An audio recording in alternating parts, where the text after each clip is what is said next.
ஓம் சரவண பவ. அன்பர்கள் அனைவருக்கும் வணக்கம். நான் ஆர்த்திய சௌரலட்சுமி பேசுகிறேன். இந்த பதிவு ஒரு சிறப்பான பதிவு. சனி வக்ர பயிற்சி பலன்கள். சனி பயிற்சி ஆடினவுடனே அவர் வக்ரமும் ஆவார். வக்ரம் என்பது அவருடைய இயல்பு நிலைக்கு மாறான ஒரு நிலை, ஒரு அசுர வேகம், ஒரு அசுர பலம் கொண்டு உடனே அந்த காரியத்தை செய்து முடிக்கணுன்ற ஒரு சூழலை உருவாக்குவார். சனி 12 ராசிக்கும் 12 பாவங்களுக்கும் ஒவ்வொரு பாவ அதிபதியாக வருவார். அவர் எந்த பாவத்தில் உட்கார்ந்துருக்காரோ அந்த செயலை இந்த காலகட்டம் உங்கள் பிறப்பு ஜாதகத்திலையும் வக்ரமாக இருக்கும்பொழுது அந்த பலன்கள் வேகமாக நடந்தேறும் அப்படின்னு சொல்லலாம். இப்போ 12 ராசியில் ஒவ்வொரு ராசிக்கும் ஒவ்வொரு பாவமாக வருவார். ஒவ்வொரு பாவத்தையும் அவர் சம்மந்தப்படும்பொழுது அந்த பாவம் தொட்டு நம்ம ரொம்ப ட்ரூத்ஃபுல்லாக இருக்கணும், உண்மையாக இருக்கணும், நேர்மையாக இருக்கணும். அதே போல் அந்த பாவம் தொட்டு நம்ம சின்சியராக உழைக்கணும், சின்சியராக நடந்துக்கணும். இதெல்லாம் எதிர்பார்க்கும்போது தான் அந்த பாவம் சிறப்பாக இருக்கும். அதே மாதிரி சனி இருக்கிற இடத்துல நல்லது செய்வார். அது பார்க்குற இடங்கள் அவர் பிரச்சனையை கொடுப்பாருன்னுவாங்க. பிரச்சனையை கொடுக்கறதில்ல, அவர் பார்க்குற இடத்த அதை சரிப்படுத்துவார். அந்த இடத்துல இருக்கக்கூடிய என்ன சொல்கிறது, மாசுக்களை நீக்குவார். அந்த இடத்த ஒரு நல்லா பண்ணி கொடுப்பார். ஒரு பிரச்சனை வந்தால் தானே அங்கே ஒரு சொல்யூஷன் வரும். இப்போ சனி சனியுடைய பார்வை 3, 7, 10. 3ஆம் இடத்தை பார்க்கும்போது அங்கே ஒரு பிரச்சனையை ஏற்படுத்தி நமக்கான ஒரு சொல்யூஷன் கிடைக்கும். 7ஆம் பார்வைக்கு ஒரு தாக்கம் இருக்கும். 10ஆம் பார்வையெல்லாம் ரொம்ப சிறப்பாகவே இருக்கும். ஒரு கர்ம பார்வை, அந்த பார்வையால் நம்மளுக்கு ஒரு நல்ல பலன்களும் இருக்குது. இந்த 3 பார்வையும் 3 விதமான பிரச்சனைகளையும் நம்ம ஃபேஸ் பண்ணணும். அந்த பிரச்சனையும் அனுபவத்தையும் தாண்டின பிறகு நம்மளுக்கான ஒரு பலன் நிச்சயம் உண்டு. அவர் சோதிப்பார், ஆனால் கைவிட மாட்டார். அதை கடந்து வருவது தான் நம்ம இந்த காலகட்டங்களில் மேற்கொள்ளணும். அதனால் சனி வக்ர பயிற்சி பலன்களை 12 ராசிக்கும் தந்திருக்கோம். என்ன மாதிரியான இறை வழிபாடுகள் செய்யணுன்றதையும் ஃபாலோ பண்ணிக்கோங்க. எப்படி 12 ராசிக்காரர்களுக்கு பொதுவாகவும் பின்பற்றணும் என்பதெல்லாம் கொடுக்கப்பட்டிருக்கு. பதிவினை முழுமையாக பொறுமையாக கேட்க வேண்டியது தான் தாங்கள் செய்ய வேண்டியது. ஓம் சரவண பவ. சனி வக்ர பயிற்சி பலன்களை இந்த பதிவில் காணவிருக்கிறோம். சனி எப்போம்மா வக்ரம் அடைகிறாரு அப்படின்னு கேட்குறவங்களுக்கு ஜூன் 29ஆம் தேதியிலேருந்து நவம்பர் 15ஆம் தேதி வரை, ஆனி மாதம் 15ஆம் தேதியிலேருந்து ஐப்பசி 29ஆம் தேதி, இந்த 4 மாத காலங்கள் 12 ராசி லக்னக்காரர்களுக்கு ஏற்படக்கூடிய பலாபலன்களை 12 பதிவுகளாக, தெளிவான பதிவுகளாக நம்ம தந்திருக்கிறோம். உங்கள் பிறப்பு ஜாதகத்தில் சனி வக்ரமாக இருந்தால் இந்த பலன்கள்லாம் இன்னும் ஆப்டாக நடைபெறும். இன்னும் சனி தசாவே புத்தியே நடைபெற்றாலும் இல்லை அதன் சாரத்தில் ஒரு கிரகம் நின்று தசை நடத்தினாலும் இந்த பலன்கள் சிறப்பாகவே நடைபெறும். இதை சொல்லியிருக்கின்ற அனைத்து விதமான எளிமையான வழிபாடுகளையும் பரிகாரங்களையும் பின்பற்றி இந்த நாட்களிலும் நீங்கள் சிறப்பான பலன்களை பெற்றுக்கொள்ளலாம்.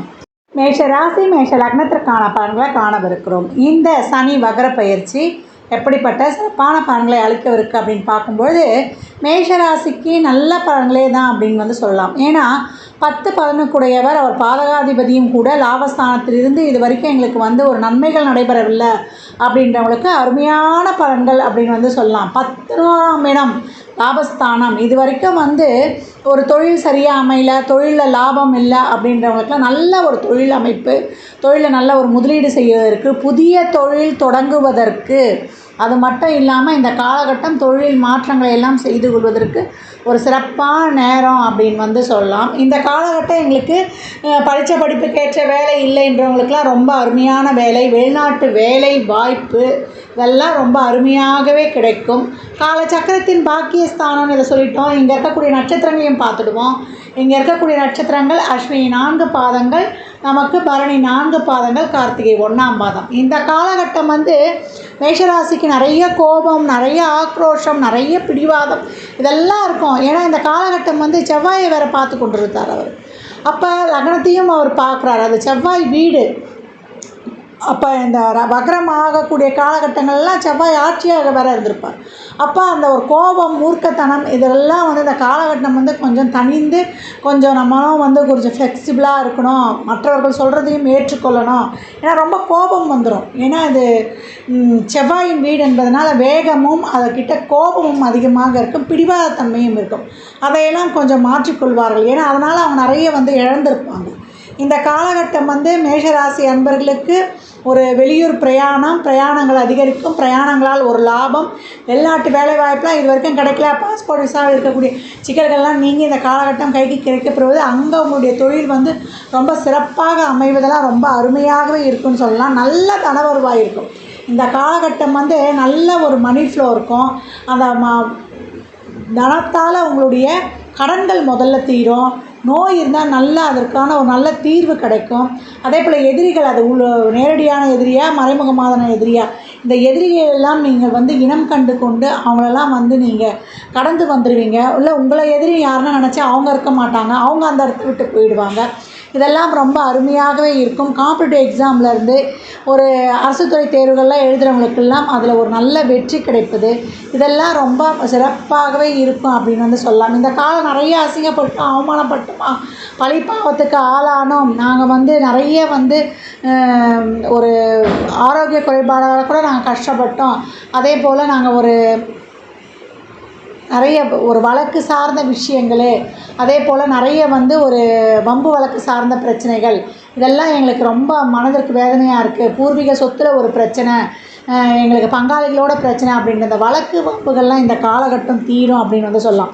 இது வரைக்கும் அசிங்க அவமானம் பட்டோம் அப்படின்றவங்களுக்குலாம் இந்த காலகட்டம் வந்து அதெல்லாம் நீங்கும். அந்த 8ஆம் இடம் தான் வலி வேதனையை தாண்டி திடீர் அதிர்ஷ்டம்ன்றதையும் சொல்லும் அப்படின்னு வந்து சொல்லலாம். இந்த காலகட்டம் வந்து அந்த திடீர் அதிர்ஷ்டமும் உங்களுக்கு கிடைக்கும்.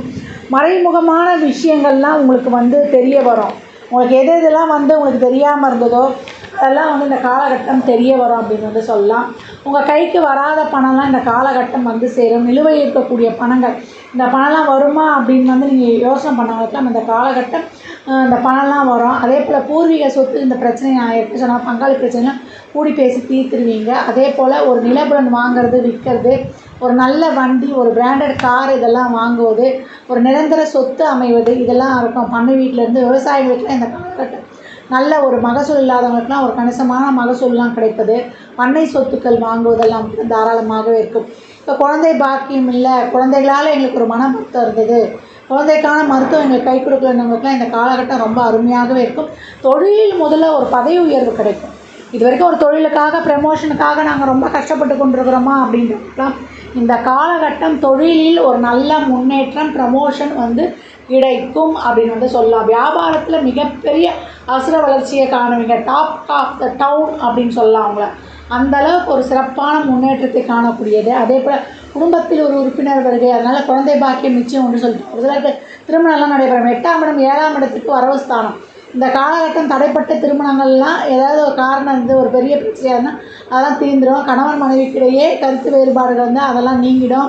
அதே போல் காத்திருத்தின உறவுகளோட ஒரு நல்ல இணக்கம் ஏற்படும். இதெல்லாம் இந்த காலகட்டம் வந்து ரொம்ப அருமையாகவே இருக்கும் அப்படின்னு வந்து சொல்லியாச்சு. இதெல்லாம் வந்து உங்களுக்கு இந்த சனி தசாவே புத்தியே நடக்குதுன்னா இந்த பலன்கள்லாம் முழுமையாக நடைபெறும். இதே சனி வக்ரமாக இருந்தாலும் நடைபெறும் அப்படிங்கிறது சொல்லலாம். ஒரு சிலர்லாம் தசா புத்திலாம் கொஞ்சம் சிறப்பு இல்லைன்னா கொஞ்சம் கவனத்தில் மேற்கொள்ளுங்க அப்படின்னு வந்து சொல்லியாச்சு. இந்த காலகட்டம் நீண்ட தூர தலா யாத்திரைலாம் ஒரு சிலர் செல்வீங்க. ஒரு ஆன்மீக சம்மந்தப்பட்ட பயணம். வயதானவர்கள் இந்த காலகட்டம் வந்து ஹெல்த் செக்கப்ஸை பண்ணிக்கொள்வது ரொம்ப சிறப்பு அப்படின்னு வந்து சொல்லியாச்சு. இந்த காலகட்டம் நீங்கள் வந்து நிறைய தான தர்மங்கள் பண்ணுவது, ஆலயங்களுக்கு, இல்லை வயதானவர்களுக்கு, மாற்றுத்திறனாளிகளுக்கு உங்களால் முடிந்த உதவிகளை செய்வது ரொம்ப சிறப்பாக இருக்கும் அப்படின்னு சொல்லியாச்சு. இந்த காலகட்டம் வந்து நீங்கள் ஒரு முதலீடெல்லாம் செய்து கொள்ளலாம். இந்த ஒரு தங்கத்தில் முதலீடு செய்வது, ஒரு இடத்துல முதலீடு செய்து கொள்வதெல்லாம் ரொம்ப சிறப்பு. மேஷராசியை பொறுத்த வரைக்கும் தொழிலில் மிகப்பெரிய வளர்ச்சியை காணக்கூடியவர்கள் இந்த காலகட்டம் அப்படின்னு வந்து சொல்லியாச்சு. தசாபுதி சிறப்பு இல்லை, சனி கொஞ்சம் வக்ரமாகவும் இல்லை அப்படின்றாங்களாம்.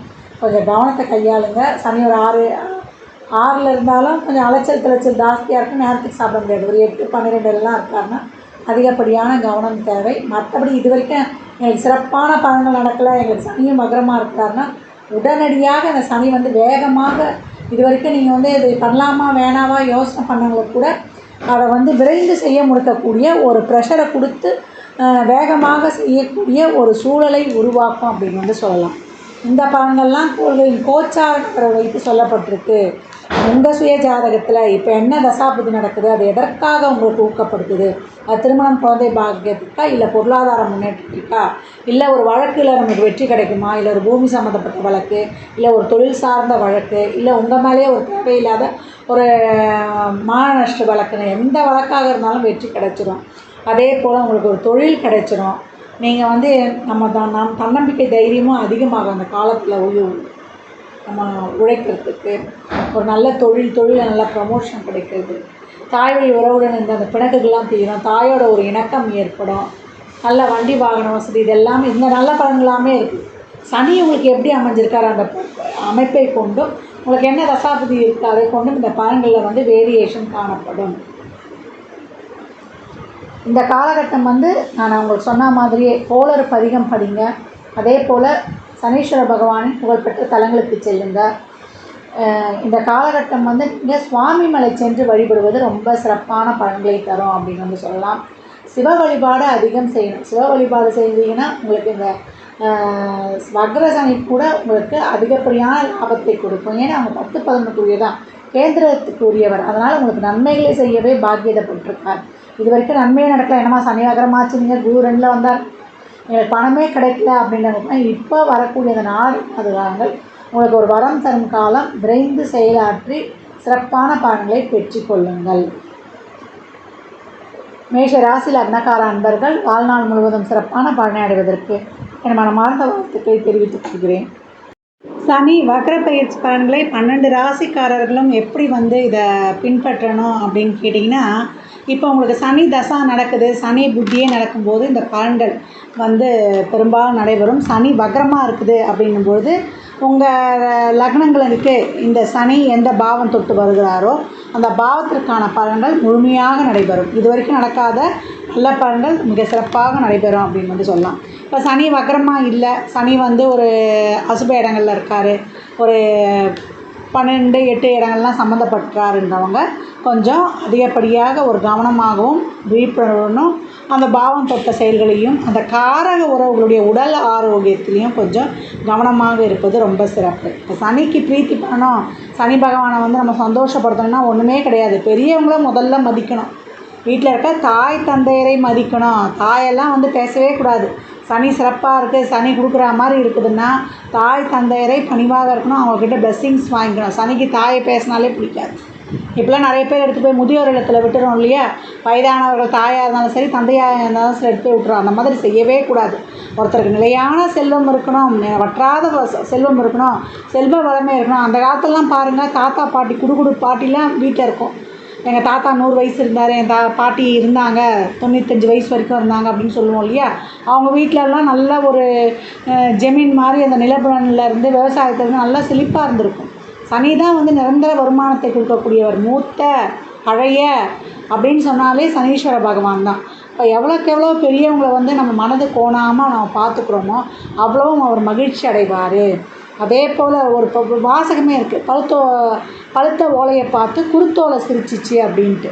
அப்போ நாளைக்கு நமக்கு அந்த நிலைமை வரும். வீட்டில் இருக்கக்கூடிய பெரியவர்களை மனம் கோணாமல் வாழும் காலத்தில் நம் தாய் தந்தையர் உட்பட அனைவரையும் நம்ம பாதுகாக்கும் பொழுது நம்முடைய அந்த கர்மான்றதே, இந்த பித்ருதோஷன்றதே இப்போ நீங்கிடும். காலச்சக்கரத்தின் 10-11 கூடியவரே அவர் தான். 10ன்ற கர்மாஸ்தானமே சனி தான். 11 லாபத்தை கொடுக்க போகிறவரும் அவர் தான். அதனால் இந்த காலகட்டங்களில் சனி வக்ர பயிற்சியை கண்டு யாரும் அஞ்ச வேண்டாம். நிறைய வந்து நீங்கள் பைரவருடைய வழிபாடு செய்வது, அதே போல் குலதெய்வம் இஷ்ட தெய்வங்களை வழிபாடு செய்யும்போது எந்த ஒரு பிரச்சனையும் இருக்காது. அதே போல் உடல் ஆரோக்கியத்துக்காக தன்வந்திரியையும் நம்ம ஆஞ்சநேயர் வழிபாடு, அதே போல் நம்ம நரசிம்மர் வழிபாடு இதெல்லாம் செய்யும்போது உடல் ஆரோக்கியம் இருக்கும். நிறைய ஏழை எளியவர்களுக்கு நிறைய தான தர்மங்கள் பண்ணுங்கள், அன்னதானம் பண்ணுங்கள். அதே போல் ஆடை தானம், அவங்களுக்கு என்ன உடல் சரீர உதவியாக அதெல்லாம் செய்யுங்க. ஆதரவற்று இருப்பவங்களுக்கு, மாற்றுத்திறனாளிகளுக்கு அவங்க வருமானம் கிடைச்சி அவங்க பழைக்கிறதுக்கு வழி செய்யுங்க. இதெல்லாம் சனீஸ்வர பகவானுக்கு ரொம்ப பிரீத்தி. அதே போல் நம்ம துப்புரவு பணியாளர்கள் இருக்காங்க இல்லையா, அவங்களாம் ரொம்ப கஷ்டப்படுறாங்க, அவங்க குழந்தைங்களாம் ரொம்ப கஷ்டப்படுது படிக்கிறதுக்காகவும் சாப்பிட்றதுக்காகவும். அவங்களுக்கெல்லாம் உதவி பண்ணுங்கள். அவங்களுக்கெல்லாம் எவ்வளோக்கு எவ்வளோ உதவி பண்ணுறீங்களோ அதற்கெல்லாம் வந்து சனீஸ்வர பகவான் மகன் தோன்றுவார். இதுதான் நீங்கள் செய்ய வேண்டிய பரிகாரமே. நீங்கள் எடுத்துகிட்டு போய் கோயில் இதெல்லாம் போய் நான் அங்கே போய் செலவு பண்ண செய்யறதை விட இயலாதவங்களுக்கு நேரடியாக மக்களை சென்றடைகிற மாதிரி பண்ணும்போது அது இறைவனையே சென்றடைவதாகும். கோயிலுக்கு செல்வது தவறு கிடையாது. ஒரு சிலர்லாம் கோயிலெலாம் போக மாட்டாங்க, வழிபாடுலலாம் எங்களுக்கு வந்து அவ்வளோ வந்து நம்பிக்கை கிடையாதுன்றவங்க இப்படி பண்ணுங்கள். கோயிலுக்கும் போய் விளக்கேற்ற அங்கே எண்ணெய் வாங்கி கொடுங்க. சனீஸ்வர பகவான் சிவாலயங்கள் எவ்வளோ இருக்குது. சிவாலயம் வணங்க சனீஸ்வர பகவான் ஒன்றுமே செய்ய மாட்டார். சிவபக்தர்களுக்கு வந்து அவர் நெருங்கவே முடியாது. சிவன் வந்து ஆசுதோஷி, சிவனடியார்களெல்லாம் ஒன்றுமே பண்ண முடியாது. சிவன் வந்து ஆசுதோஷி, அவர் கூப்பிட்ட அடுத்த நிமிஷமே உடனே வந்து பலன் கொடுக்கக்கூடியவர். மகேஸ்வரா என்னை காப்பாற்று, உன்னை விட்டால் யார் இருக்கான்னா உடனே ஓடி வரக்கூடியவன். அதே போல் நவநீத ஹிருதயம் உடையவன், அதே போல் வெண்ணெய் போன்ற இலகிய மனதுடையவன். அதனால தான் அவர் நரகாசூரர்களுக்கெல்லாம் வரங்களை கொடுக்குறாரு. அவங்களாம் கடும் தவம் புரிஞ்சிடுறாங்க அவங்களுடைய வலிமையால். அப்புறம் கொடுத்துட்டு அவங்களே இவரை கஷ்டப்படுத்துகிற மாதிரி இவர்கிட்டயே அவருடைய வரத்தை பரிசோதனை பண்ணுறதுக்கு வருவாங்க. அப்போ மகாவிஷ்ணு அவங்கள காப்பாற்றுவார். இப்படி தான், அப்படி ஒரு மென்மையான இருதயம் கொண்டவர். அவர் சொல்லியிருக்கிறாரு சனீஸ்வர பகவான்கிட்ட, என்னுடைய பக்தர்களை நீ ஒன்றுமே பண்ணக்கூடாது, நவகிரகங்களின் தலைவன் ஈசன் தான். அப்போ நவகிரகங்கள் நமக்கு ஃப்ரெண்ட் ஆகணும்னா சிவ வழிபாடு ரொம்ப அவசியம்.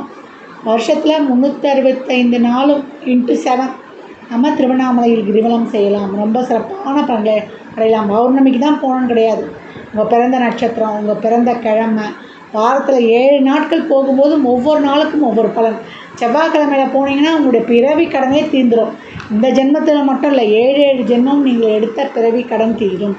அதனால் இந்த சனி வக்ர பயிற்சியை கண்டு யாரும் அஞ்ச வேண்டாம். அதனால் இல்லாதவருக்கு இயலாதவருக்கு உதவி செய்வதன் மூலம், பெரியவர்களை வணங்குவதன் மூலமும், சூரிய சந்திரனான ஒளிகரங்களை வணங்குவதன் மூலமும் உங்களுடைய 5ஆம் பாவம் சிறப்பாக ஆக்டிவேஷன் ஆகிடும் அப்படின்னு சொல்லலாம். அதனால் சனீஸ்வர பகவான் நேர்மைக்கு காரகன்.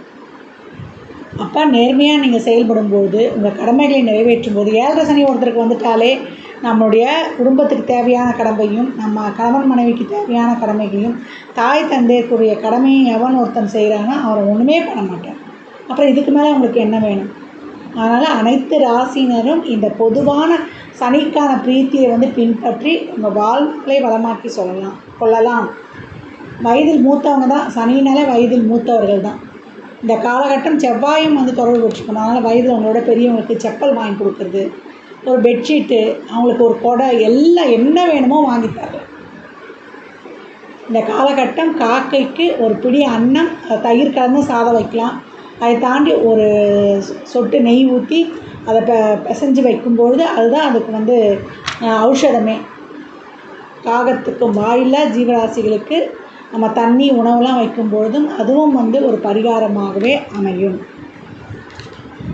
ஜாதகம் பார்க்க விரும்பும் நண்பர்கள் இந்த எண்ணிற்கு ஒரு மெசேஜ் செய்யுங்க. தங்களுக்கான விவரங்கள் அளிக்கப்படும். அப்பாயின்மெண்ட் பெற்றுக்கொள்ளலாம். ஜாதகம் சிறந்த முறையில் கணித்து பார்த்து தரப்படும். வாஸ்து பார்த்து தரப்படும். வாஸ்துப்படி வீடு கட்ட பிளான்கள் போட்டு தரப்படும். சுபமுகூர்த்த நாட்கள் குறித்து தரப்படும்.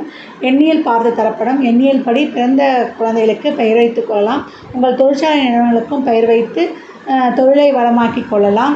அவரவர் சேவைக்குண்டான கட்டணத்தை செலுத்தி சிறப்பான சேவைகளை பெற்று வாழ்வை வளமாக்கிக் கொள்ளலாம். மற்றும் ஒரு சிறப்பான பதிவில் சந்திக்கும் வரை தங்களிடமிருந்து விடைபெற்றுக் கொள்வது ஆதித்ய சோனலக்ஷ்மி.